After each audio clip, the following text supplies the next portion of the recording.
everyone, welcome to our daily current affair program, exclusive initiative by Nirnay IAS. So in today's discussion, we have some 4 articles, and the first article is very important. That is with respect to authority, National Pharmaceutical Pricing Authority (NPPA). So NPPA हमारी country के अंदर drugs के price को control करने के लिए बहुत ही important regulatory body है. इसके बारे में डिस्कस करेंगे.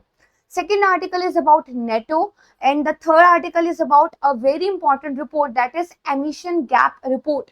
तो ये रिपोर्ट पब्लिश किसके द्वारा की जाती है, what are the key takeaways from the reports, ये यहाँ पर डिस्कस करेंगे. And the last article very important, a favourite one of the UPSC civil service examination, that is GIB, great Indian bustard. तो आइए एक एक करके अपने सारे आर्टिकल्स को यहाँ पे कवर करते हैं. So let's start with the first one. Why did the central government sanction a 50% hike in price of commonly used drugs? तो यहाँ पे सेंट्रल गवर्नमेंट की तरफ से कुछ कॉमनली यूज ड्रग्स के जो प्राइस है उनमें हाइक कर दिया गया है. तो रीजन क्या है उसके बारे में समझेंगे. एंड ये प्राइस हाइक करने का प्रोसेस क्या है, कौन से लॉ से ये पावर मिलती है, कौन सी रेगुलेटरी बॉडी इन चीजों को लेकर काम करती है, वो सारे क्वेश्चंस का आंसर आपको यहाँ पे मिल जाएगा.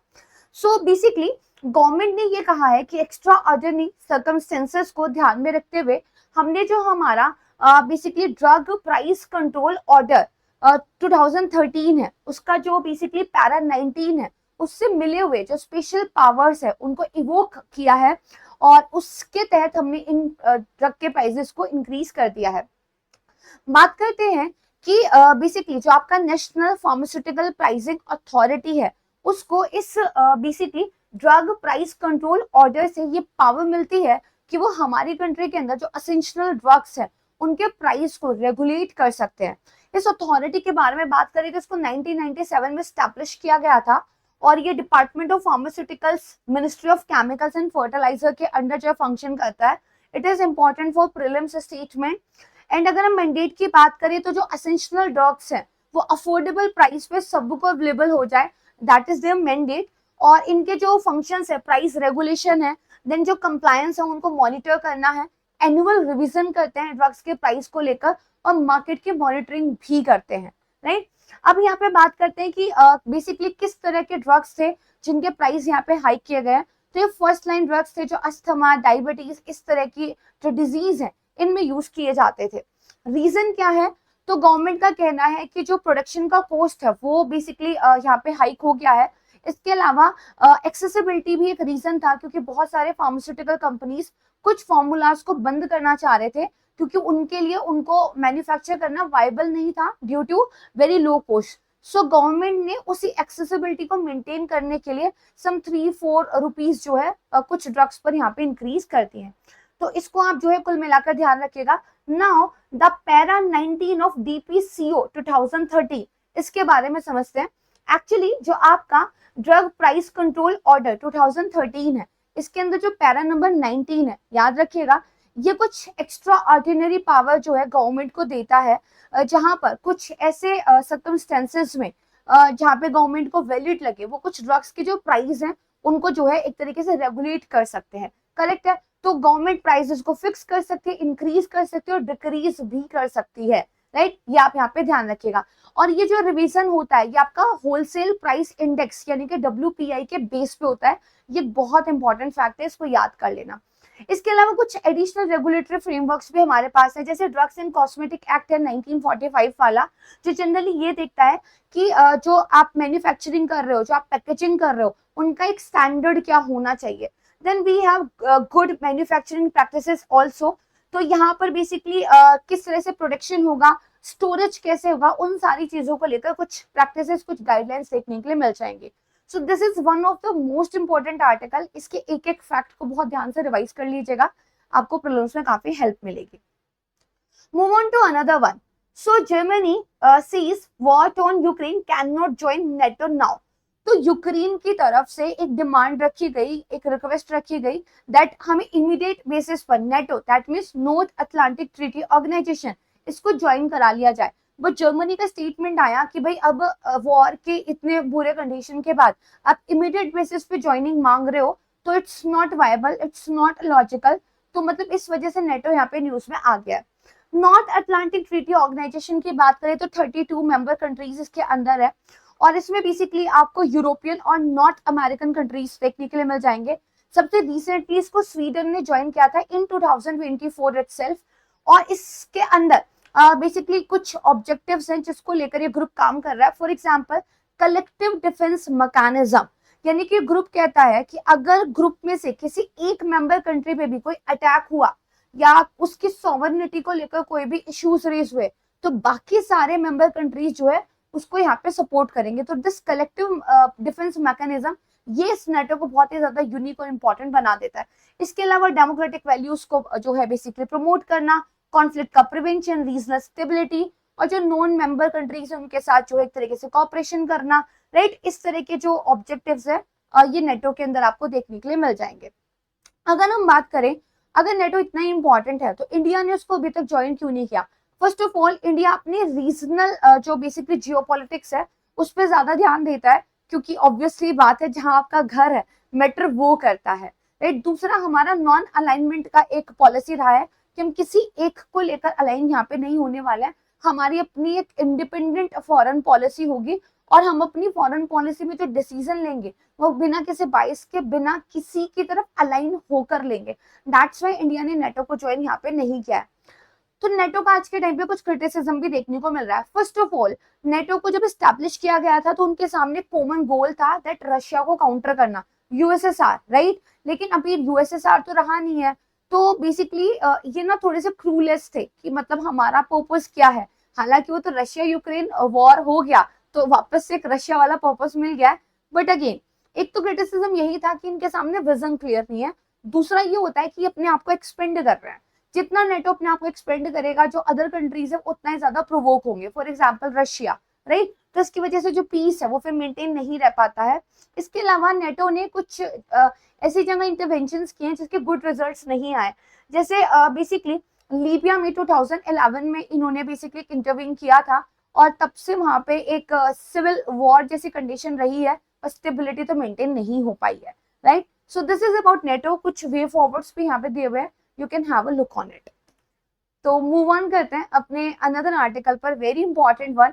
तो यूनाइटेड नेशन की एक रिपोर्ट आई है, एमिशन गैप रिपोर्ट। इस रिपोर्ट में कुछ बेसिकली इंपॉर्टेंट चीजें बोली गई हैं। फर्स्ट ऑफ ऑल, अगर दुनिया जैसे चल रही है ऐसे ही चलती रही तो जो हमने टारगेट रखा था कि भाई हम जो प्री इंडस्ट्रियल एरा था उसके कंपैरिजन में अपनी अर्थ का टेम्परेचर 1.5 डिग्री सेल्सियस से ज्यादा नहीं होने देंगे, वो हम अचीव नहीं कर पाएंगे। उनका कहना ये है कि यहाँ पर बेसिकली ना जिस तरीके से कार्बन डाइऑक्साइड और अदर ग्रीन हाउस गैसेस का एमिशन हो रहा है, इसको देख के ये लगता है कि जो हमारी पृथ्वी है वो बहुत ही आराम से 1.5 डिग्री सेल्सियस का जो हमारा टारगेट था इसको तो ब्रीच कर ही देगी। हम शायद 2 डिग्री सेल्सियस वाले टारगेट को भी यहाँ पर अचीव नहीं कर पाएंगे, और अगर ये करना है तो ड्रास्टिक चेंजेस करने की जरूरत है एवरी कंट्री को, राइट। तो चलो इसके बारे में थोड़ा सा देख लेते हैं। सो फर्स्ट ऑफ ऑल, ये एक बेसिकली एनुअल रिपोर्ट है जो यूनाइटेड नेशन एनवायरमेंट प्रोग्राम की तरफ से रिलीज की जाती है, important for the prelims, right.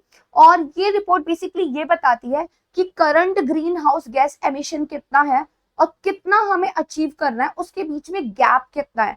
And then ये कंट्रीज को बेसिकली एक गाइड भी करते हैं कि उस अचीव करने के लिए, राइट, आपको किस किस तरह के प्रोग्राम्स जो है उन पे काम करने की यहाँ पे जरूरत है। यानी कि अगर हम अपनी ग्लोबल वार्मिंग को 1.5 डिग्री सेल्सियस या 2 डिग्री सेल्सियस तक लिमिट करना चाहें तो करंट टाइम में हम कितना एमिशन कर रहे हैं, कंट्रीज को कितना काम करने की जरूरत है, वो गैप कितना है, उस गैप को कवर अप करने के लिए क्या कुछ करने की जरूरत है, वो चीजें आपको इस रिपोर्ट में देखने के लिए मिल जाएंगे। तो यहाँ पे बेसिकली इन्होंने यही बताया कि भाई टेम्परेचर के टारगेट्स हमारे मिस हो सकते हैं, और अगर हम बात करें तो 2023 में बेसिकली जो हमारा टेम्परेचर था 1.3% ज्यादा था, एमिशन ज्यादा था अगर हम 2022 की बात करें। और सबसे लार्जेस्ट एमिटर है इंडिया एंड चाइना। इसके अलावा जो G20 कंट्रीज है, राइट, वो ग्लोबल एमिशन का 70% जो है बर्डन लिए बैठे हुए हैं। तो इन कंट्रीज को शायद कुछ और अच्छा काम करने की जरूरत है। एंड इन्होंने ये कहा कि अगर बेसिकली आप जो आपके नेशनली डिटरमाइंड कॉन्ट्रीब्यूशन है इनको फुल्ली इंप्लीमेंट भी कर देते हो, राइट, तब भी जो है हम अपना टारगेट यहाँ पे अचीव नहीं कर पाएंगे। देन उन्होंने कुछ सॉल्यूशंस भी दिए हैं। फॉर एग्जाम्पल कोई भी new fossil fuel project initiate नहीं करना चाहिए, और बेसिकली यहाँ पर जो है हमें ग्लोबल एमिशन को 2035 तक 57% कट डाउन करने की जरूरत है। और इसके अलावा इन्होंने बताया कि अगर आप इस गैप को बेसिकली क्लोज करना चाहते हो तो मतलब यहाँ पे कॉस्ट काफी ज्यादा आएगी, तो we have to invest more in the green technology. So these are some actually solutions जो उन्होंने बताए हैं कि अगर इसका टारगेट अचीव करना है तो क्या करना पड़ेगा, but again it's not viable, तो लेट्स होप कि चीजें यहाँ पे अच्छी हो पाए। Okay, and the last article, the great Indian bustard, right. तो बेसिकली क्या हुआ है, ग्रेट इंडियन बस्टर्ड का जो पॉपुलेशन है ड्रास्टिकली डिक्लाइन हुआ है। आज के टाइम पे ओनली 150 जो बेसिकली नंबर है पॉपुलेशन में हमें देखने के लिए मिलता है। तो इनके कंजर्वेशन के लिए एक न्यू टेक्नोलॉजी और एक न्यू मेथड जो है हमने स्टार्ट किया है। और यहाँ पर बेसिकली हमने क्या किया है कि जो आर्टिफिशियल इंसेमिनेशन है, राइट, उसको यहाँ पे यूज किया है।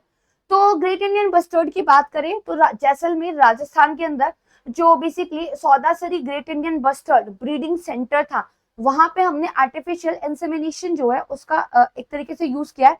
इसमें होता क्या है, जो स्पर्म्स हैं उनको मैन्युअली इंसर्ट कर दिया जाता है फीमेल रिप्रोडक्टिव सिस्टम में विदाउट नेचुरल मेटिंग, राइट। तो बेसिकली ज्यादातर जो आपके एंडेंजर्ड स्पीसीज होते हैं उनकी डाइवर्सिटी को इम्प्रूव करने के लिए ज्यादातर इसको यूज करते हैं, पॉपुलेशन नंबर को इंक्रीज करने के लिए हम इसको यूज करते हैं, अगर नेचुरल तरीकों से हमें अपने डिजायर्ड रिजल्ट्स यहाँ पे नहीं मिल पा रहे। ऐसा कुछ ग्लोबल एग्जाम्पल भी मिलता है क्या? यस। तो जैसे बेसिकली अगर आप देखोगे अबू धाबी में इसी तरीके से आर्टिफिशियल इंसेमिनेशन यूज किया गया था, जो आपका हाउ बारा बस्टर्ड था उसको प्रोटेक्ट करने के लिए काफी अच्छे रिजल्ट्स वहां पे जो है बेसिकली दिखाई दे गए थे। सेम मेथड को अडॉप्ट किया गया है अब जो है इंडिया के अंदर। सो अब बात कर लेते हैं about the great Indian bustard as well. देखो ग्रेट इंडियन बस्टर्ड एक बहुत भारी पक्षी होता है, राइट। ज्यादातर आपको राजस्थान गुजरात वाला जो एरिया है वहां पे देखने के लिए मिल जाएगा। ग्रासलैंड इकोसिस्टम के लिए बहुत ज्यादा इंपॉर्टेंट होता है, बट इनकी पॉपुलेशन में ड्रास्टिकली डिक्लाइन देखने को मिला है, इसीलिए IUCN की लिस्ट में इनको क्रिटिकली एंडेंजर्ड जो है मार्क कर दिया गया है। तो इनके सामने ऐसे क्या चैलेंजेस आ रहे हैं कि इनकी पॉपुलेशन इतना कम हुई है। फर्स्ट ऑफ ऑल यहाँ पे आप देखोगे कि बेसिकली कुछ पावर लाइन मैनेजमेंट करने के लिए सुप्रीम कोर्ट ने बोला था। क्यों? क्योंकि बहुत जगह पे जो इलेक्ट्रिक पावर लाइंस है, राइट, उनकी वजह से कोलिशन होकर इन बर्ड्स की डेथ हो रही थी, क्योंकि बहुत हाइट पे नहीं उड़ पाता है। दूसरा हैबिटेट लॉस हो रहा है, एग्रीकल्चर की वजह से जो ग्रासलैंड है वो धीरे धीरे खत्म हो रहा है। साथ में अगर आप देखोगे इनका जो रिप्रोडक्शन रेट है वो भी यहाँ पे काफी स्लो है। तो अगर इनको हमें इम्प्रूव करना है तो प्रोडक्शन के लिए तो आपका आर्टिफिशियल इंसेमिनेशन जो है वो यूज हो जाएगा। इसके अलावा कैप्टिव ब्रीडिंग प्रोग्राम स्टार्ट किए गए ताकि प्रोटेक्टेड एरिया में, प्रोटेक्टेड इन्वायरमेंट में इनको जो है यहाँ पे एक तरीके से रिप्रोडक्शन के लिए इनकरेज किया जा सके। पावर लाइन मैनेजमेंट के लिए सुप्रीम कोर्ट का एक डिसीजन आया था, राइट। हैबिटेट प्रोटेक्शन के लिए भी यहाँ पे ऑलरेडी कुछ काम चल रहा है। सो या दिस इज इट। बाकी कुछ नोट्स के अंदर पॉइंट्स दिए हुए हैं, उनको आप रीड कर लीजिएगा। कॉन्सेप्चुअल क्लैरिटी मैंने आपको दे दी है।